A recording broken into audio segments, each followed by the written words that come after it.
Insurance ಮತ್ತು income tax benefit ಜೊತೆಗೆ ಷೇರು ಮಾರುಕಟ್ಟೆಯ ಪ್ರಯೋಜನವನ್ನ ಪಡ್ಕೋಬೇಕಂತ ಹೇಳಿದ್ರೆ ಇತ್ತೀಚೆಗೆ ಲಾಂಚ್ ಆಗಿರುವಂತ LICಯ ಪ್ರೊಟೆಕ್ಷನ್ ಪ್ಲಸ್ ಪ್ಲಾನ್ ತುಂಬಾನೇ ಉತ್ತಮವಾದುದು. ತುಂಬಾನೇ ಯೂನಿಕ್ ಆಗಿರುವಂತ ಈ ಪ್ರೊಟೆಕ್ಷನ್ ಪ್ಲಸ್ ಪ್ಲಾನ್ ಅಲ್ಲಿ ಬೇರೆಲ್ಲ ಯೂನಿಟ್ ಲಿಂಕ್ಡ್ ಪ್ಲಾನ್ ಗಳಲ್ಲಿ ಇಲ್ಲದೆ ಇರುವಂತ ಅಟ್ರಾಕ್ಟಿವ್ ಫೀಚರ್ಗಳು ಇದರಲ್ಲಿ ಇವೆ.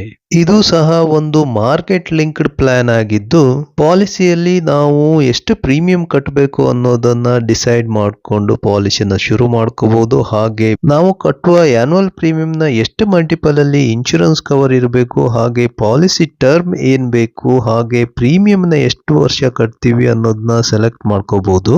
ರೆಗ್ಯುಲರ್ ಆಗಿ ಅವಧಿ ಪೂರ್ತಿ ಪ್ರೀಮಿಯಂ ಕಟ್ಟೋ ಆಪ್ಷನ್ ಜೊತೆಗೆ ಲಿಮಿಟೆಡ್ ಆಗಿ 5-10 ಇಯರ್ಸ್ ಕಟ್ಟುವಂತ ಆಪ್ಷನ್ ಸಹ ಇದೆ.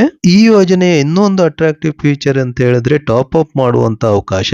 ಪಾಲಿಸಿಯ ಎಲ್ಲಾ ಬೆನಿಫಿಟ್ಸ್ ಸರಿಯಾಗಿ ಸಿಗಬೇಕಂತ ಹೇಳಿದ್ರೆ ಬೇಸ್ ಪ್ರೀಮಿಯಂ ನ ರೆಗ್ಯುಲರ್ ಆಗಿ ನಾವು ತಕೊಂಡಿರುವಂತ ಮೋಡ್ ಪ್ರಕಾರ ಕಟ್ಕೊಂಡು ಹೋಗ್ಬೇಕಾಗುತ್ತೆ. ಒಂದೊಮ್ಮೆ ನಮ್ಮ ಹತ್ರ ಎಕ್ಸ್ಟ್ರಾ ಹಣ ಇದೆ ಅಥವಾ ಮಾರ್ಕೆಟ್ ತುಂಬಾ ಫೇವರೇಬಲ್ ಆಗಿದೆ, ಇನ್ನ ಇನ್ವೆಸ್ಟ್ ಮಾಡಬೇಕು ಅಂತ ಅನ್ಸಿದ್ರೆ ಆಗಾಗ ಟಾಪ್ ಅಪ್ ಮೂಲಕ ಇನ್ನೂ ಹೆಚ್ಚಿನ ಹಣವನ್ನ ಇನ್ವೆಸ್ಟ್ ಮಾಡ್ಲಿಕ್ಕೆ ಅವಕಾಶ ಇದೆ. ಆದ್ರಿಂದ ಈ ಪಾಲಿಸಿಯಲ್ಲಿ 2 ಫಂಡ್ಗಳಿರುತ್ತೆ. ಒಂದು ಬೇಸ್ ಪ್ರೀಮಿಯಂ ಫಂಡ್, ಇನ್ನೊಂದು ಟಾಪ್ ಅಪ್ ಪ್ರೀಮಿಯಂ ಫಂಡ್.